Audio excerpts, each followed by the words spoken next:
పూర్తి వివరాల కోసమై స్క్రీన్ మీద కనిపిస్తున్న మొబైల్ నెంబర్ కాల్ చేయండి, షరతులు వర్తిస్తాయి. ఇప్పుడు మీరు చూస్తున్న videos all type of all in one multipurpose paper plate making machine.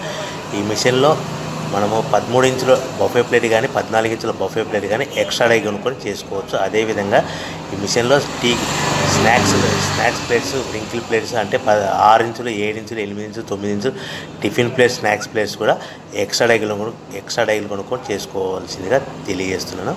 So ఈ మిషన్కు 2 HP మోటార్స్ ఉంది. మనం ఇంటి కరెంట్ కాకుండా దీన్ని కంపల్సరీగా కేటగిరీ 2 మీటర్ ఫిట్ చేసుకోవాల్సిందిగా తెలియజేస్తున్నాను. సో మనము ఈ మిషన్లో బేరింగ్ డైల్ అంటే 13 ఇంచులు కానీ 14 ఇంచులు కానీ మనకు నచ్చిన డైలీ ఎక్స్ట్రా డై కొనుక్కొని బఫే ప్లేట్ తయారు చేసుకోవచ్చు. అట్ ద సేమ్ టైం చిన్న చిన్న కప్పులు కూడా తయారు చేసుకోవచ్చు. అదేవిధంగా దీంట్లో టీ కప్పులు తయారు చేసుకోలేమని మీకు అందరికీ తెలియజేస్తున్నాను. రా మెటీరియల్ విషయానికి వస్తే రా మెటీరియల్ వారానికి ఒకసారి 10 రోజులకు ఒకసారి స్వల్ప రేట్లు పెరుగుతూ ఉంటాయి. కాబట్టి మీరు స్క్రీన్ మీద కనిపిస్తున్న మిషన్ ఎక్కువ కానీ రా మెటీరియల్ యొక్క విషయాలు డీటెయిల్స్ తెలుసుకో